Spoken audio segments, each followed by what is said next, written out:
Welcome to a brief history on the land of Sweden.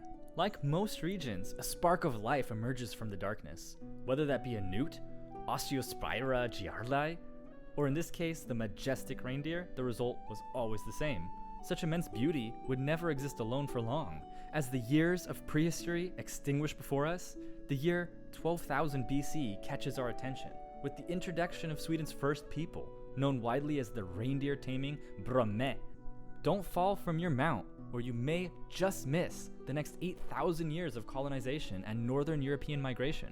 The year is now 4,000 BC, and with it, we saw a rise of stationary farming techniques and increased mixing of culture.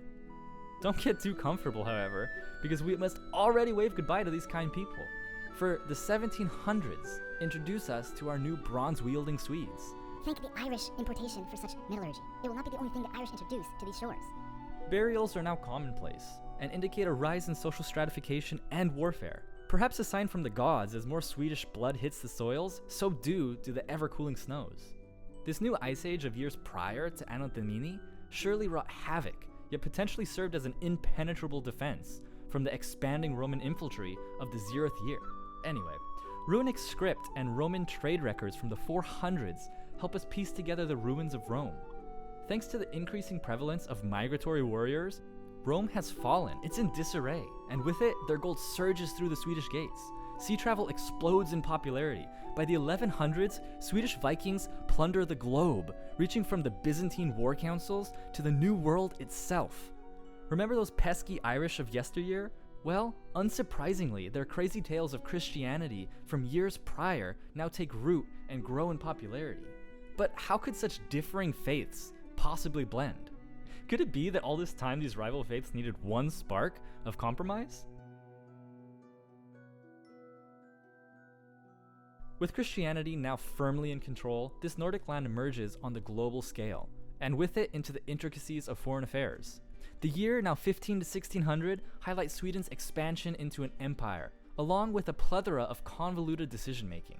Unions here, most notably the Kalmar Union of Scandinavia, and warfare there. Think to Denmark, Russia, the Holy Roman Empire, Norway, and everything in between. It all begins to erupt at an alarming rate. Many things could have kept the Swedish stability and dominance of these years. Unfortunately, the gradual adoption of centralizing monarchy in the 16 to 1800s was not one of those things. Nevertheless, power centralized under the Swedish monarch, with the aid of the French allies, of course.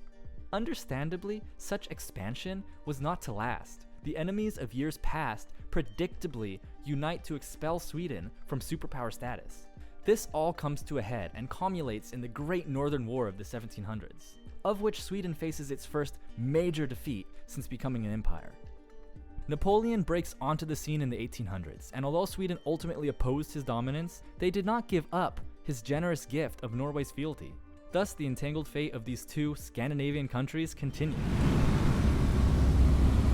Flash forward again, and Napoleon may be gone, but conflict surely persists, does it not? Well, in Sweden's case, this answer may not be so simple. The 1900s bring with it the plague of worldwide wars, yet Sweden is less than enthused. If you listen closely, you can almost hear the debate of the past. The debates of the Second Worldwide War continue to rage on. And finally, the Cold War was no different. With the above conflicts settled, you can rest assured Sweden did not hide their neutrality and join the victors. Who would believe that? Finally, with the worldwide wars behind us, modernity emerges. Swedish social democracy reigns, and with it, coffee shops surge in popularity.